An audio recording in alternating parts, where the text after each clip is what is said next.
పశ్చిమ గోదావరి జిల్లా పాలకొల్లులో red book రాజ్యాంగం కొనసాగుతోంది.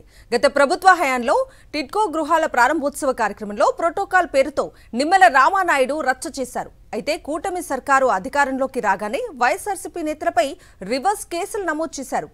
సిబిసిఐడి పేరుతో 10 మంది వైఎస్ఆర్సీపీ నాయకులకు నోటీసులు ఇచ్చారు.